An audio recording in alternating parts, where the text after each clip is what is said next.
estamos. Y quiero ser breve precisamente por ese motivo, con lo que hoy quiero compartirles. Entonces, permítanme compartir la pantalla. Recuerde que estamos en nuestro curso Estrategias contextuales para el crecimiento grupal, ¿cierto? Estrategias contextuales y la primera charla, la primera clase, estuvimos considerando lo que es un contexto y lo que es una estrategia. Y prácticamente nos quedamos con el tema del contexto, ¿cierto? Ahí mostrando varias características del contexto, pero también hablamos del principio. Lo mencionamos solamente, no lo desarrollamos. Principio es aquello que no cambia. Principio es aquello que debe ser algo estático, por así decirlo, mientras que los contextos cambian. Y si los contextos cambian de alguna manera también, nosotros vamos a tener que buscar una estrategia que se aplique a ese contexto en nuestro grupo, en nuestra iglesia o en cualquier labor que estemos desarrollando. Entonces, vamos al grano, porque lo que ya vimos la clase pasada, incluso ustedes lo pueden ver, creo que esto está siendo grabado en los otros videos. Vamos a la estrategia. Cada uno de nosotros entonces tiene un contexto diferente, un contexto distinto, pero las estrategias que yo les voy a mencionar acá, miren, son y están todavía vigentes. Están todavía vigentes, son de gran impacto y también algo que se le puede añadir, fueron utilizadas, por Jesús y también por los discípulos. Y que de alguna manera, creo yo, nosotros las utilizamos, pero muy vagamente. Y además, estas estrategias que voy a mencionar son necesarias para la cultura de hoy. Nuestra sociedad la necesita este tipo de estrategia. Así que yo diría que de cierto modo estas estrategias se pueden considerar aplicables a gran parte de los contextos existentes. Estas estrategias son aplicables en casi todos, por no decir todos, los contextos que puedan existir. Vamos a ver entonces cuáles son estas estrategias. Y voy a empezar con lo que ya mencioné en la clase pasada. Recuerden que yo mencioné algo de la Biblia. Y esa es primera estrategia para el crecimiento grupal. Y recuerde que cuando hablamos de crecimiento grupal, piénselo en los dos tipos de crecimiento. Tanto crecimiento en carácter como crecimiento numérico. Es decir, queremos que nuestro grupo, nuestra iglesia, crezca en madurez, crezca en carácter, ¿sí? Crezca en disciplina, pero también queremos que nuestro grupo, nuestra iglesia, crezca numéricamente, se multiplique. Entonces pensemos en esos dos tipos de crecimiento, porque los dos crecimientos son totalmente legítimos y necesarios. La primera estrategia para dar un crecimiento a nuestro grupo, a nuestra iglesia, es usar un lenguaje sencillo y accesible. Comunicar ideas complejas de manera clara y accesible, utilizando ejemplos y palabras que se adapten al nivel de comprensión y contexto de la audiencia.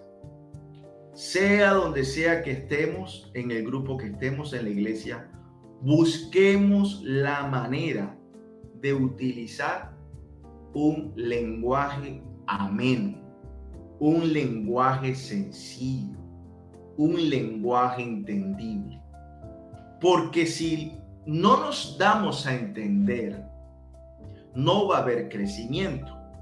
No va a haber ni crecimiento en carácter, ni crecimiento numérico. Porque, ¿cómo va a crecer una persona si no entiende la palabra de Dios?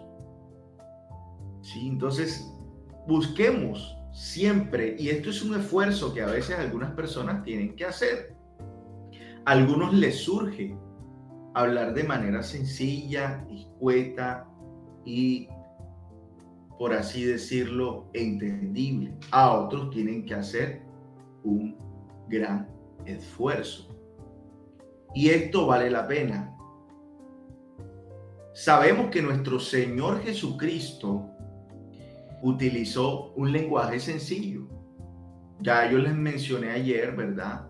En la clase pasada, perdón, el tema de las parábolas, del tipo de parábolas que utilizaba Jesús, ¿verdad? En el contexto agrícola, los ejemplos para que su audiencia, las personas que estaban a su alrededor escuchando cada enseñanza, cada prédica, pudiera entender el mensaje que Jesús quería transmitir.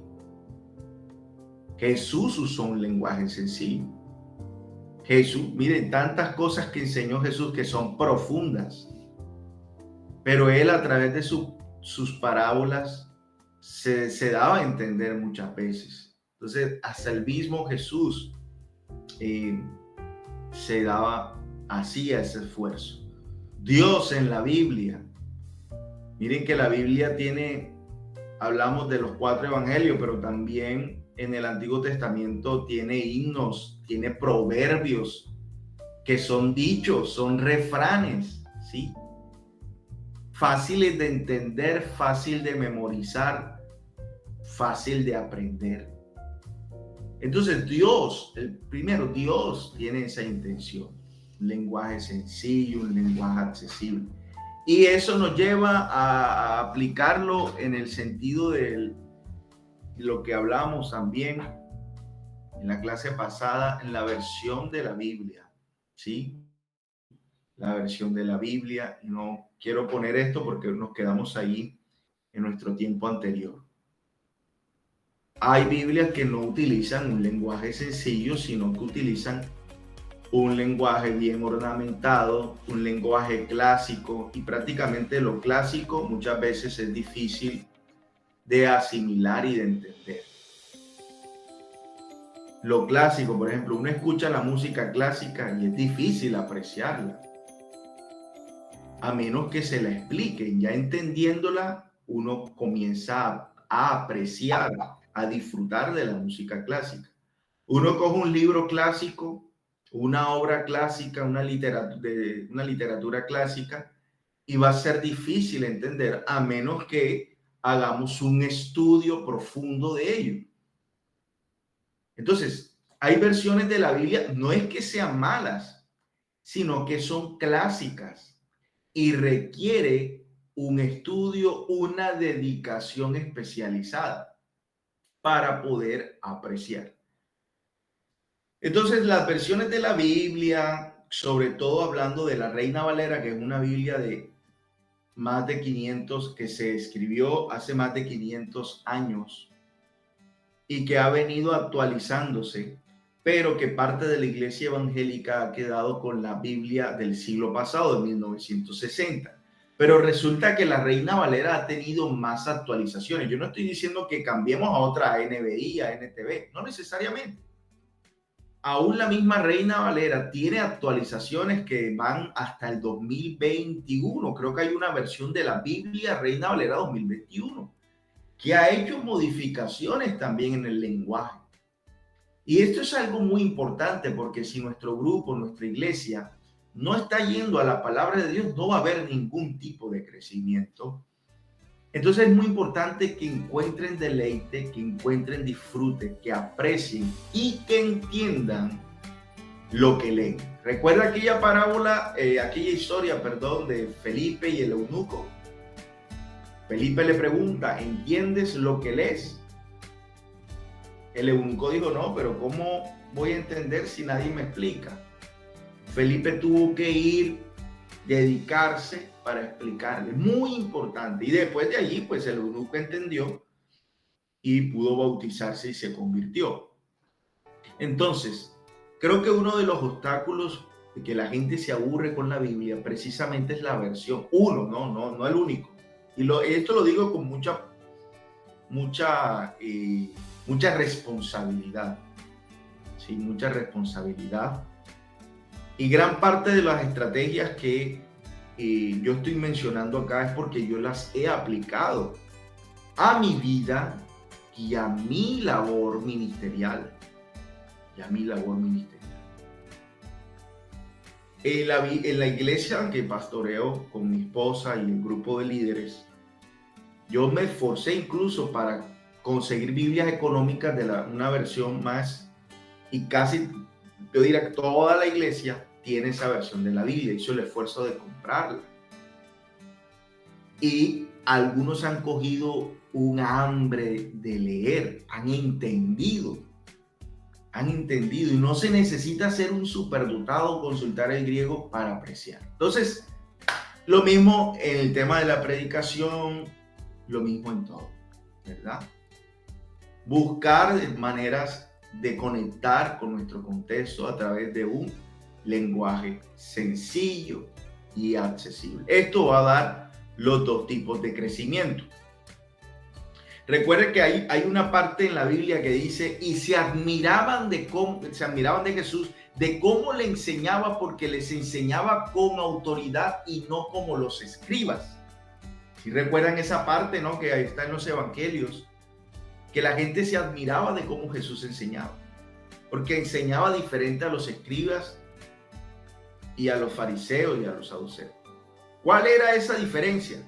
Jesús no hablaba de manera institucional. Jesús tenía una jerga sencilla para la gente. Por eso la gente se admiraba. ¿Por qué? Porque los escribas, los ancianos, ellos enredaban a la gente con un montón de términos que no entendían, con una jerga institucional, religiosa, que no entendían. Y a veces uno, en mi caso, por ejemplo, a veces uno utiliza una jerga muy teológica, muy por allá, muy alta, muy institucional. Y no, al momento de predicar, de proclamar, de hablar de las buenas nuevas, utilicemos ejemplos y lenguaje sencillo. Ahí radicaba gran parte también del ministerio de Jesús. Se admiraban porque les hablaba diferente a como les hablaban los escribas a la gente. Bien, hay muchas cosas más que decir sobre cada uno de estos puntos, sobre todo este, pero lo voy a dejar hasta ahí y creo que está claro. Hay que hacer un esfuerzo. Número 2, otra estrategia fundamental.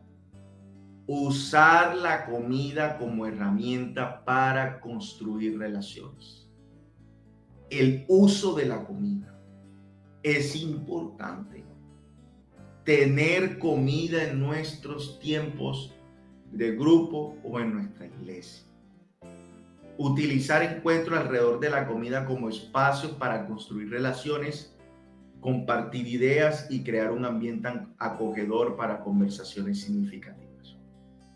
Miren, yo anteriormente era de la idea de que a la iglesia no hay que llevar comida, porque la gente se acostumbra a ir solo por la comida. Yo era de esa idea. No, a la iglesia se va a escuchar la palabra, no a comer. Pero esa idea que yo tenía, mis queridos amigos, hermanos, era una idea antibíblica. Nuestro Dios le ve una gran importancia a la comida. Importantísimo la comida en la Biblia. Es muy importante la comida en la Biblia. Haga usted un recorrido, vamos a hacer un pequeño recorrido en la Biblia. Por ejemplo, la Pascua judía, ¿qué era? Que Dios le mandó al pueblo a celebrar la Pascua. ¿Qué era la Pascua? Era comer pan sin levadura. Era servir a la mesa con la familia y la familia junto comía el pan sin levadura, ¿verdad? En la fiesta también se comía. En las diferentes fiestas que habían del pueblo judío se comía, ¿sí? Siempre se comía. Ahora vamos al Nuevo Testamento y vemos que Jesús hacía milagros de comida, multiplicación de pan y peces. Comía cuando llegaba a la casa de Marta y María. Comía cuando llegaba a la casa de Mateo. Comía cuando llegaba a la casa de Zaqueo. Comía cuando iba a la boda de Caná. Comía en el momento de la última cena. Comía cada rato, comía Jesús. Estaba en la playa, comía. Ahí pescando con sus... ¿Para qué pescaba? Para comer. Jesús se la pasaba comiendo. Y sabe que lo más chistoso, que cuando él resucitó y se les presentó a los discípulos, adivine cuál fue la primera pregunta que dijo. No dijo, oiga, resucitado, ¿cuándo vamos a hacer el culto?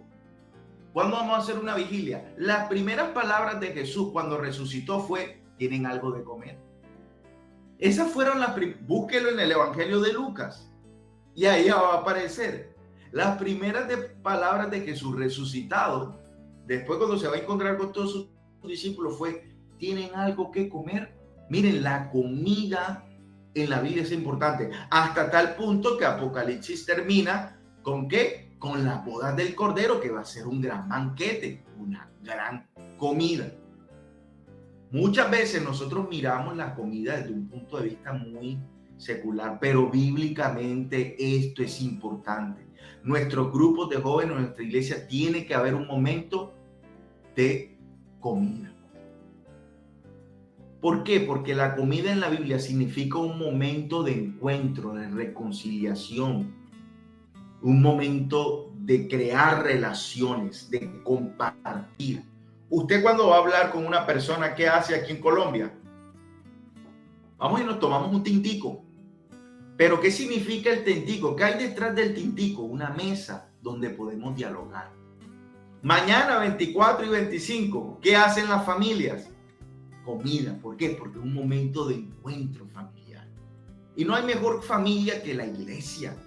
Y no hay mejor cosa que la iglesia unida viva ese momento con una comida. Hoy en día, en diciembre, muchas iglesias celebran la comida, pero que eso no sea solamente en diciembre, que sea alrededor del año, porque la comida es importante. Y aquí tomo las palabras de Harold Segura. El púlpito es importante para la iglesia, pero la mesa también debe ser importante. La mesa donde nos sentemos y allí vamos a compartir juntos. Entonces, hay, por ejemplo, el grupo Alfa, ¿no? Los modelos de estrategia de los videos Alfa. Ellos tienen incluido ahí la comida. Fíjese, y el tema de la comida es un asunto serio teológicamente hablando. No es algo sencillo. Tiene mucho valor la comida. Para mí es una estrategia. La gente va a llegar. Usted, créame, pero usted lo está haciendo con la convicción de que lo aprendió, de que en la Biblia la comida es importante. Y la gente va a llegar. ¿Usted cree que con comida la gente no llega? Obvio que van a llegar algunos solamente por la comida, pero cuando usted le dé la palabra, ya se van a quedar, no solo por la comida, sino por la palabra. Ahora, a Jesús también le llegaba gente por la comida solamente. Y él por eso no descartó el uso de esa estrategia. Él no dijo, no voy a repartir más comida jamás, porque hay gente que viene solo por... Hay gente que viene solo por la comida, pero hay gente que iba por la comida y por la palabra de Dios. Pero Jesús no lo descartó, porque venía gente solamente por la comida. Jesús no dejó de repartir comida. Él sí dijo, él sabía que había gente que iba por la comida, pero siguió haciéndola. Qué bonito. Bueno, pastor, pero es que no tenemos plata. Se puede hacer el esfuerzo. Ahora, tienes que siempre dar un banquete. Cualquier detalle es significativo. Y que puedas crear, no es dar comida por dar simplemente. La idea de dar comida, recuerden, es la mesa. Es la mesa donde se puedan compartir experiencias, ¿sí? Y hay veces cuando se acaba el culto, por ejemplo, acá nosotros, muchas veces nos vamos, no, vamos hasta el restaurante y comemos allá. Pero qué bonito sería que aún la iglesia diseñara esos tiempos de comida dentro de la iglesia, dentro de la iglesia.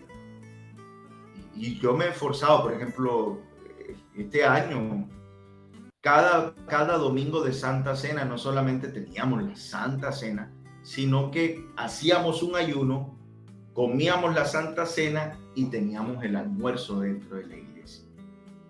Algo, una experiencia hermosa de convivencia, Pero muchas veces satanizamos este tema, no, es que la iglesia no, Jesús lo hacía. La comida tiene un valor teológico fundamental en la Biblia. Y esa es una hermosa estrategia. A mí me encanta. Número 3. Bueno, quería mencionar, fíjense que cuando Jesús asciende, antes de que vayamos al 3, cuando Jesús asciende, ¿qué hacía la iglesia primitiva? Dice que compartían el pan en las casas, hasta la iglesia primitiva. Bien, número 3, estrategia número 3 que hay que usar. Historias de vida transformadoras. Aquí lo quiero resumir con la palabra que todos conocemos, el testimonio. El testimonio. Relatar las experiencias personales o de otros que muestren cómo una verdad o principio ha impactado y cambiado vidas, inspirado a quienes las escuchan. Miren, algo que inspira es el testimonio, las vivencias, las experiencias. Y creo que la iglesia, nuestra iglesia, ha abandonado este punto del testificar, ¿no? De hablar de nuestras experiencias, de cómo Dios se ha movido en nuestra vida, ya sea un milagro, pero no necesariamente siempre tiene que ser un milagro. Tiene que ser puede ser también una obra de la providencia de Dios, es decir, cómo Dios me ha cuidado. O puede ser una experiencia que yo haya tenido, una experiencia de cambio, una experiencia de transformación. Esto es importante. Y nosotros como pentecostales, el testimonio es vital. Esta es la teología del pentecostal, los testimonios y las experiencias. Pero la hemos descartado de nuestro culto. Hay que volver a los tiempos de testimonios. Hay que volver a darle el espacio. Lo que quiero enseñar es que debe haber en nuestros grupos, en nuestras iglesias, en nuestros cultos, un espacio para que las personas cuenten sus experiencias de su relación con Dios, de la transformación, del cambio, de un milagro, de cómo han visto el cuidado de Dios en su vida, en todo, la providencia de Dios. Hay que volver a construir ese espacio. Eso inspira y hace crecer la fe de otras personas que escuchan y también hace crecer el grupo numéricamente, se los aseguro. Porque era una de las estrategias de la iglesia primitiva. Hay un libro que habla sobre esto y se pregunta cómo la iglesia primitiva llegó a crecer. Y fíjese que la iglesia primitiva, uno, no tenía poder político, no tenía poder económico, los discípulos no eran los grandes oradores de ese tiempo. Los discípulos no eran letrados. Los discípulos no tenían poder comunicacional. Los discípulos no tenían medios que les ayudaran a difundir el evangelio. Eran unos pobretones en todo sentido. Pero utilizaron estas estrategias y eso les dio el crecimiento. Un lenguaje sencillo, compartir en la mesa la comunión y testificar de sus experiencias. Tanto que, obviamente que sus testimonios también eran vivientes y la gente quedaba impactada y se convertían muchos al evangelio. Hay un libro que relata y se pregunta cómo la iglesia primitiva creció si no tenía estrategias grandiosísimas, no tenía poder político, no tenía ningún poder. Bueno, aquí está, una de las preguntas era sus testimonios, hablaban de lo que habían vivido. Y prácticamente todo lo que vemos en la Biblia es el testimonio de Mateo, el testimonio de Lucas, el testimonio de Marcos, cómo ellos expresan cómo vieron a Jesús. Fíjese que cada uno lo ve desde una perspectiva diferente, pero es su propia experiencia con Jesús. A veces nosotros satanizamos la experiencia. No, es que la experiencia no, pero fíjese que la vida son experiencias. Obviamente que hay que tener un límite, ¿no? No toda experiencia debe ser comunicada. No toda experiencia debe ser expresada. Hay que mirar prudentemente, pero sobre todo las experiencias de fe. Eso motiva. Entonces, recuerden, debemos abrir nuevamente el espacio para que personas en nuestro grupo puedan contar su experiencia. Bueno, hoy nos va el hermano Davis, nos va a compartir un testimonio, una experiencia de su vida, de lo que ha vivido, y el hermano Davis lo cuenta. Si es posible que el líder o el pastor escuche antes, con anterioridad, ese testimonio y pueda sugerirle algunas cositas a la persona que va a contar su testimonio. Pero hay que volver. Y se los recuerde que yo les dije que todas estas estrategias es porque yo las he usado. Y ya tiene que haber un resurgir del tiempo del testimonio en nuestras iglesias, porque es una característica de la iglesia pentecostal. Entonces, qué bueno que volvamos a esto. Fíjese que cuando Jesús hacía un milagro, tuvo el encuentro con la mujer samaritana. ¿Qué le dijo la mujer samaritana? Bueno, ves y cuéntale a tu pueblo. Y así con muchas otras personas que Jesús hizo un milagro, tuvo un encuentro con ella. Jesús, ¿qué les dijo? Ve y cuéntale, ve y cuéntale, ve y cuéntale. El testimonio. Que no solo el pastor sea o el líder sea el que hable, que también hayan otro espacio, porque para que se vean que es algo de todos y no solamente una idea del pastor, que Dios está obrando en todos. Bien, vamos con la cuarta estrategia. Dije que iba a ser rápido hoy, porque estamos en modo Navidad. Número 4, la incidencia social. La incidencia social es otra estrategia. Responder a necesidades concretas de la comunidad, mostrando un compromiso con la justicia, la equidad y el bienestar colectivo. Entonces la iglesia también debe habituarse, los grupos deben habituarse, después de aprender la palabra de Dios, de compartir como familia, en comunión, en fraternidad, en relaciones significativas, bajo un lenguaje sencillo, bajo la mesa y bajo la escucha de testimonios. Hay que volcarse afuera. Hay que volcarse afuera a través de acciones tangibles, acciones de amor, acciones que respondan a las necesidades de nuestra gente alrededor, al indigente en la calle. Otra vez menciono el libro. Esta fue una de las cosas que hizo crecer a la iglesia primitiva. En el tiempo de la iglesia primitiva había muchos esclavos, había mucha gente enferma, las bebés que estaban en la calle. La iglesia primitiva adoptaba a los niños de la calle, recibía a los esclavos, y ese tipo de gestos, de actos, trajo crecimiento, nuevamente, en carácter, porque no hay, miren, yo les voy a decir la verdad, a mí me ha dado más crecimiento un acto social afuera que predicar y leer muchos libros. Un día estaba yo en el hospital con mi esposa y un joven estaba drogado haciendo mucha bulla en el hospital. Quiero irme, era un menor de edad y no le podían dejar ir. Entonces le gritaba a la doctora, le gritaba a la psicóloga, vino el médico, vino el vigilante, vino la mamá, la hermana y a todo el mundo gritó. Nadie podía con él. Y Dios me dijo, háblale, es tu turno. Y me acerqué y le dije, mira, ¿me permite un momento orar por ti?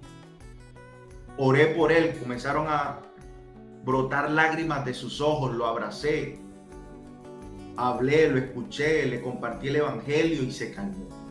Lo que no hizo el médico, lo que no hizo la mamá, lo que no hizo la enfermera, lo que no hizo la psicóloga, lo que no hizo la hermana, lo hizo el Espíritu Santo. Lo hizo el Espíritu Santo. Entonces, en los actos, dar un abrazo, pero algo significativo, algo constante. Esto trae crecimiento tanto a nosotros como afuera, como al grupo y a la iglesia también. Pero hay que hacerlo constante. No piensen en los números, no piensen, ay, no miren, no vayas midiendo, no es tiempo de medir. Hágalo. Haga lo que Dios a su tiempo dará el crecimiento. Eso pensaba la iglesia primitiva. La iglesia primitiva no lo hacía por crecer.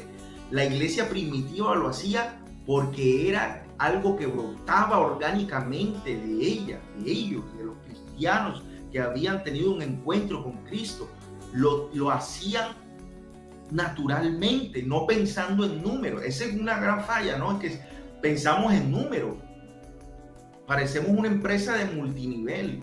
No piense en números. Piense en hacerlo con amor. Cuando pensamos en números, entra la competitividad y nos desenfocamos. La iglesia primitiva no pensaba en números, no pensaba en competencia. Simplemente ella no competía con las otras religiones porque había muchas religiones en el Imperio Romano. No competía con las otras religiones, solamente daban amor, utilizaban la fraternidad, utilizaban un lenguaje sencillo. Y eran fieles a esto, practicándolo. Entonces, eso parte es muy importante, ser luz. Y número 5, la conexión personal. Todas las estrategias que yo mencioné anteriormente se pueden hacer grupalmente. Hablar a un grupo de personas con un lenguaje sencillo lo puedo hacer con grupos. ¿Cuál fue la otra? La comida se puede hacer grupalmente. ¿Sí? Bueno, voy a retroceder. Contar testimonios se puede hacer grupal, también personal. Incidencia social se puede hacer tanto personal como grupal. Pero la conexión personal única y exclusivamente se logra a través de una... O sea, esto no es... Aquí no cabe lo grupal. Mire, ustedes pueden tener todas las estrategias grupales. Pero y hablo aquí especialmente a los líderes. Hablo especialmente aquí a los líderes.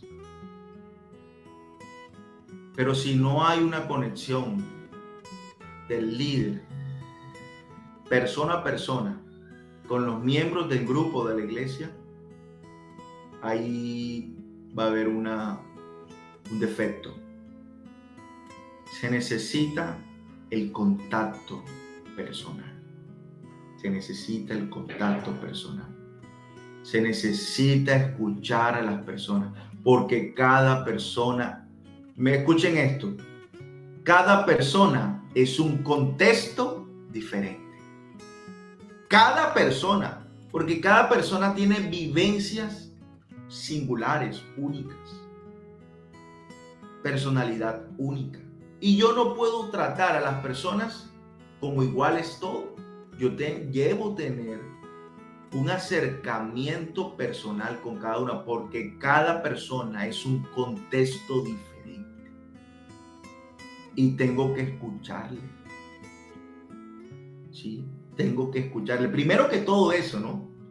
Somos muy buenos para dar consejos, rápidos para hablar. La misma Biblia nos dice, tardos para hablar, sean prontos para oír. Oigan, escuchemos primero. Hay momentos que, miren, hay personas que no necesitan que le digamos consejos. Solamente con escucharlo, esas personas se sienten valiosas, acogidas. Escuchemos. Jesús, por supuesto. Jesús que hizo todas las cosas que yo mencioné. Pero también esta número 5. Hubo contacto personal. Les visitó a sus casas. Les visitó, fue con ellos, caminó con ellos en la noche, en el día. Con cada uno tuvo un momento especial. Tuvo encuentros personales. Mujer samaritana, Nicodemo, etcétera, etcétera. Tuvo momentos significativos uno con uno. Entonces se necesitan estas estrategias. Fíjense, son estrategias antiguas, pero totalmente aplicables. Y yo diría, hay que hacerlos con urgencia, chicos. Porque vivimos en un mundo, el mundo más social, ¿no? Donde hay redes sociales, pero el más asocial. La gente no tiene encuentros significativos. Y la iglesia tiene mucho que dar. Nosotros como cristianos, estos principios son netamente de la identidad cristiana. La comida, el lenguaje sencillo, la conexión personal, la ayuda social. Y eso va a ser de gran impacto. Bueno, hay mucho más que hablar, mucho más que decir, pero vamos a dejarlo hasta acá. No sé si creo que quedan unos 5 minutos. Vamos a aprovechar estos 5 minutos para preguntas, comentarios. Dejamos el espacio.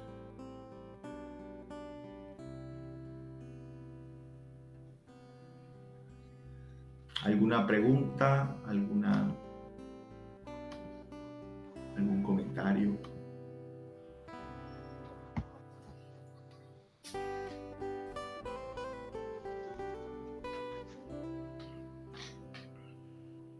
¿Ninguno? Están en modo Navidad. Sí, ya está en modo Navidad. Me imagino que están prendiendo por allá. Ya están buscando el pavo, el pollo, haciendo los tamales, los pasteles.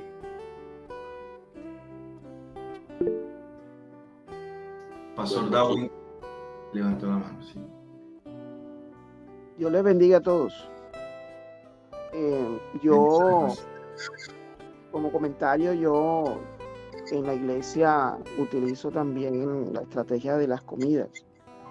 De hecho, este domingo vamos a tener un compartir con toda la iglesia de acción de gracia. Pero me he encontrado con algunos comentarios de otros pastores que dicen que sí, que utilizan la comida y todo, pero no en el templo.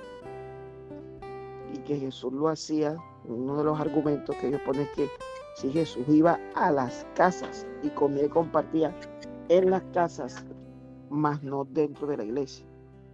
Más sin embargo, yo lo sigo haciendo en la iglesia y la iglesia, yo como pastor he acostumbrado a la gente al compartir la comida en la iglesia. Gracias. Vale, pastor, gracias. Qué bueno que usted practique eso, ¿no?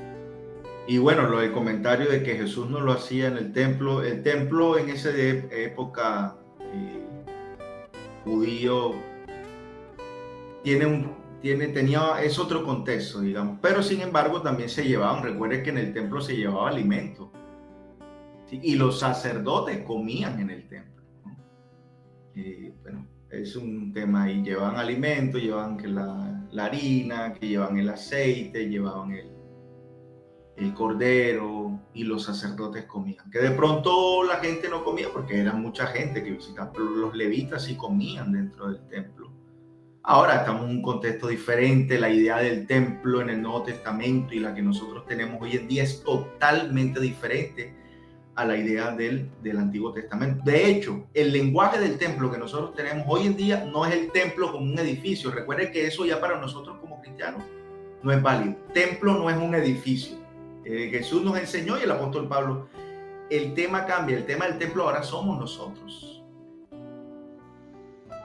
Esa idea de que un edificio es algo sacramental, esa idea del Antiguo Testamento y el Nuevo Testamento elimina esa idea del templo como edificio, ¿no? El templo somos nosotros, la iglesia somos nosotros.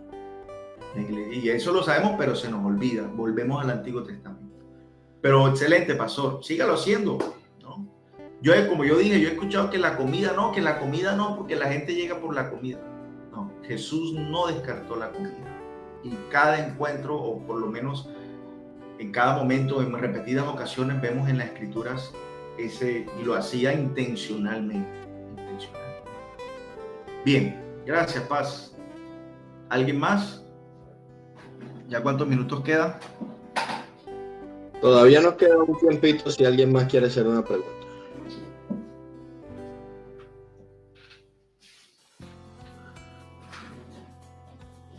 Bueno,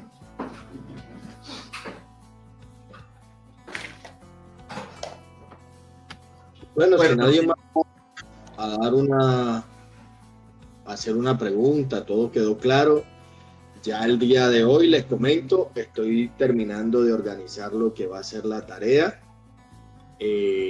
Así que Dios mediante, colguemos esta llamada, colguemos esta reunión, van a poder tener esa tarea ya ahí colgada en el grupo y tienen hasta el 30 de este mes para realizar la tarea, tanto del pastor Luis Carlos como las que tengan atrasadas. Así que huyen el burro, pónganse las pilas, el que entendió, hasta el 30 hay oportunidad para que usted haga sus tareas y pueda quedar aprobado para el siguiente año, que usted pueda seguir con nosotros dándole continuidad a su certificación.